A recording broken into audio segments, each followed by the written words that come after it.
Ya, terima kasih. Terima kasih.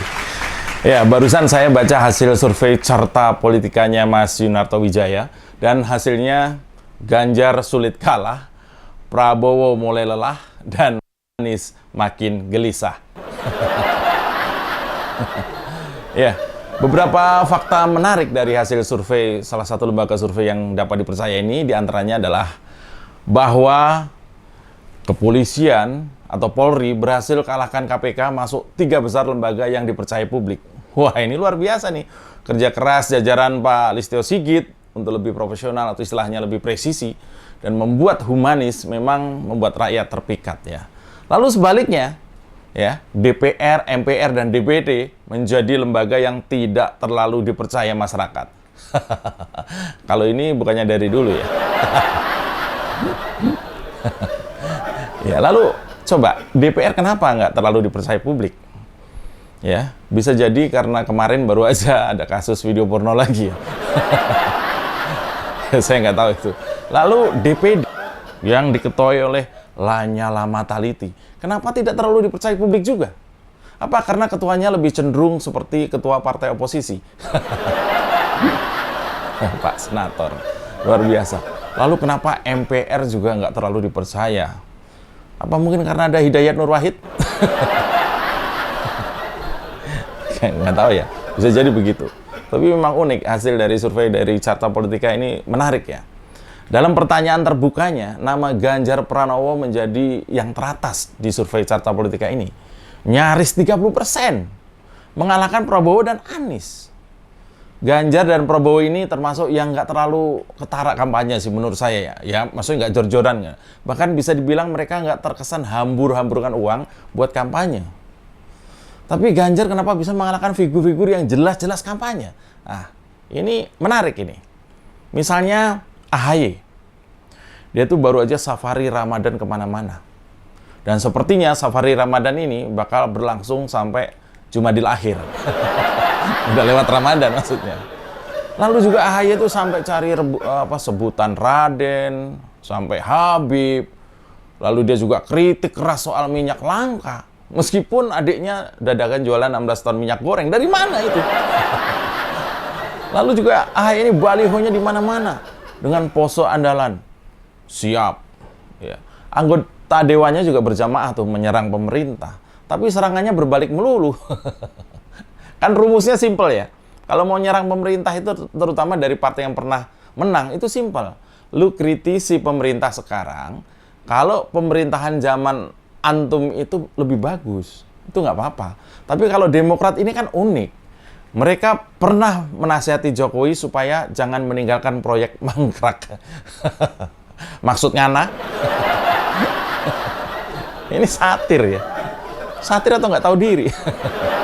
Lalu ada calon yang semangat kampanyenya seperti Pilpres tinggal seminggu lagi, yaitu Caimin, alias Mohaimin Iskandar. Ini orang juga nggak kurang-kurang sih menurut saya, usahanya keliling kota, ganti sebutan jadi Gus Ami. Gus Ami ya, agak kurang jantan gitu maksudnya. Sampai berusaha dekat dengan milenial biar gaul ini Gus Ami nih. Tapi ya malah nggak masuk, 10 besar aja nggak masuk. Bisa dicoba misalnya, kampanyenya diubah Gus Ami ya. Atau kembalikan namanya seperti semula, Mohaimin Iskandar, kan udah ngetop kan ya. Dan akan lebih keren lagi kalau misalnya nih, partainya juga dikembalikan kepada pendirinya. Al-Fatihah buat Gus Dur ya. Dan lalu, dari masih soal survei ini, ada lagi calon yang harusnya kuat, tapi tetap lemah. Seperti misalnya Puan dan juga Erlangga. Dua-duanya pejabat publik, pemilik partai, bahkan ketuanya, dua-duanya juga sudah pasang baliho di mana-mana, ya kan? Dari kapan? Udah mungkin setahun atau 2 tahun lalu pasang baliho. Dua-duanya juga punya panggung besar elit pejabat Indonesia. Lalu kenapa suaranya masih kecil?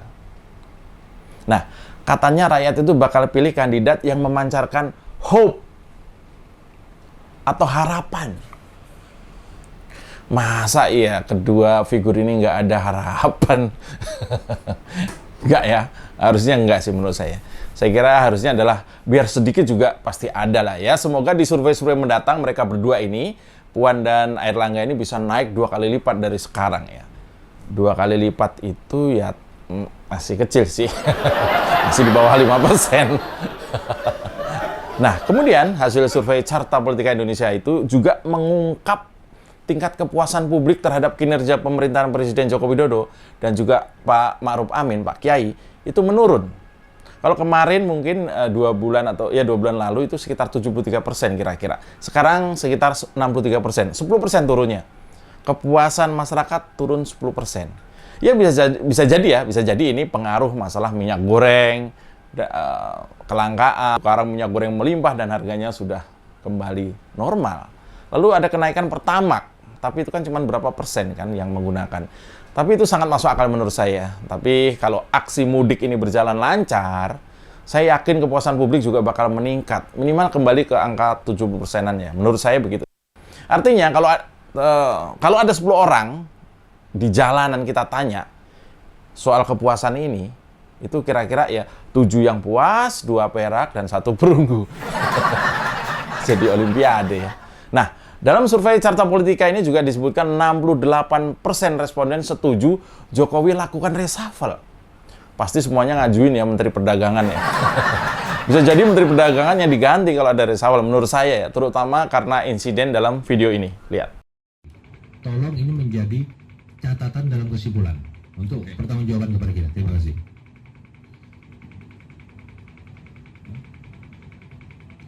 Jadi Pak Ketua, saya baru dikasih tahu oleh Pak Dirjen Perdagangan Luar Negeri, hari Senin sudah ada calon TSK-nya. Masih ingat ya? Itu yang bisikin itu tuh Dirjen tukang sedot minyak goreng yang ngeselin itu. Ceritanya lagi rapat sama DPR kan. Nah, dia tahu Menteri Lutfi bingung ngadepin pertanyaan anggota DPR, dia tahu bingung. Nah, lantas dia datang jadi pahlawan, bisikin Pak Lutfi. Dia bilang gini, Pak Menteri, besok Senin kita umumkan tersangkanya, ya. Wah, Lutfi mendapat penyelamatan seperti itu seneng banget. Langsung bilang ke anggota DPR, Pak, tenang, Senin kami umumkan. Ternyata tersangkanya ya si anjing ini. Gantilah ya. Jangan maulah Pak Jokowi dilingkungi oleh orang-orang seperti itu. Masih banyak kan? Masih banyak ya. Nah, lalu kemudian survei Carta Politika ini juga menyebutkan kalau duet Anies dan Khofifah bisa kalahkan Prabowo dan Puan. Ini sih kurang seru ya menurut saya ya, kalau misalnya Anies, Khofifah, Prabowo, Puan. Coba mereka swinger politik ya, ada swinger politik ya. Misalnya Anies dengan Prabowo melawan Khofifah dengan Puan. Saya pikir sih dua-duanya kalah. Ya lagi iseng banget sih, ngapain pasangan itu seperti itu ya, nggak tahu, tapi menurut saya sih nggak ada yang menarik. Nah, siapa yang mau masangin mereka seperti itu kan nggak ada. Ya kan? Parpol megang peranan penting soal memasangkan itu kan. Nah, kemudian Carta Politika juga mengungkap bahwa Puan lebih bagus jadi cawapres dibanding capres. Menurut saya, daripada jadi cawapres nih Mbak Puan nih, mending tetap jadi ketua DPR. Aman kan? Kemudian juga survei Carta tadi menyebutkan bahwa elektabilitas PDIP, Gerindra, dan juga PKB tinggi. Menjadi 3 terbesar partai saat ini menurut Carta adalah PDI, kemudian juga Gerindra, dan juga PKB. Ini sih agak anomali menurut saya ya. PDIP tertinggi mungkin karena ada Pak Jokowi, ada Pak Ganjar, ada Bu Puan juga misalnya. Jadinya tinggi. Gerindra tertinggi ya mungkin karena ada Prabowo, ada Sandiaga Uno, ada Fadlijon. Oh, enggak usah dihitung, Fadlijon males. Kalau PKB partainya bisa naik itu kenapa? Kan Cak Imin, ketuanya itu, Muhammad Iskandar itu, 10 besar aja nggak ada. Nggak termasuk. Tapi kenapa PKB itu bisa nomor 3?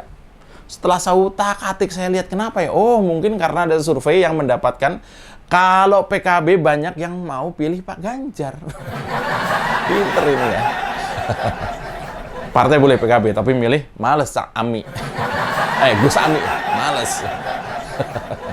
Lalu juga diuraikan dalam survei Carta Politika itu kemarin bahwa Ganjar unggul di bursa capres. Mau dipasangkan dengan siapapun, Ganjar bisa menang. Kecuali sama Novel Bakmumin.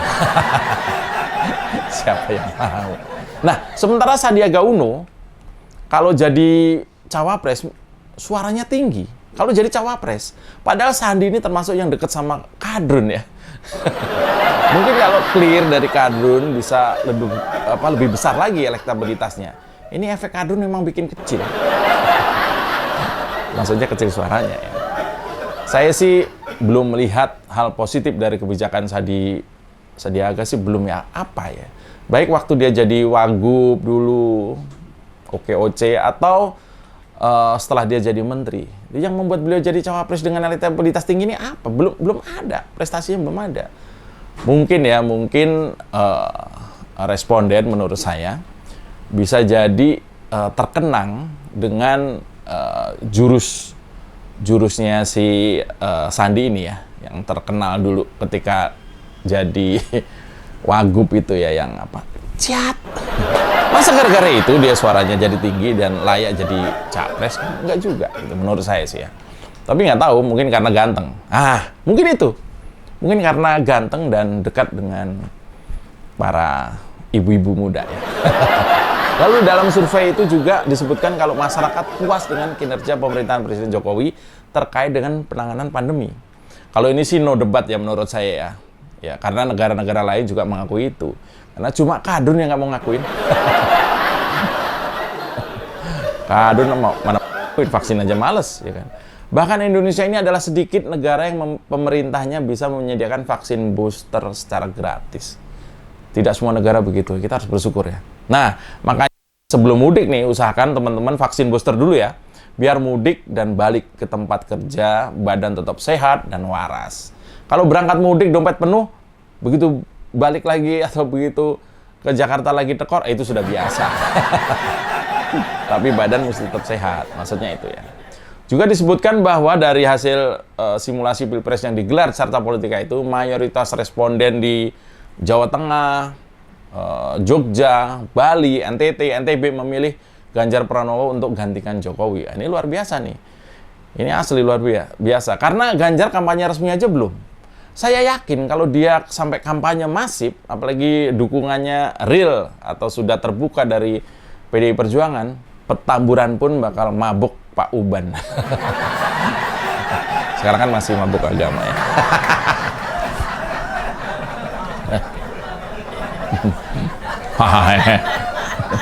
Ya, dari hasil survei Carta Politika juga menilik kepada respondennya berdasarkan pilihan partai politik. Nama Ganjar dan Prabowo didukung partai berlatar belakang nasionalis ya. Sedangkan Anies lebih populer di kalangan partai-partai yang Islami. Nah, ini poin penting menurut saya ya. Kenapa kita memilih jalur nasionalis? Karena kita pengen Indonesia ke depan memang tetap dipimpin oleh pemimpin yang kuat secara ideologi nasional, yaitu Pancasila. Dan bisa menghantam ideologi asing apapun ya yang coba-coba mau gantiin Pancasila. Nah, itu kemarin kadun-kadun HTI itu seneng banget ya.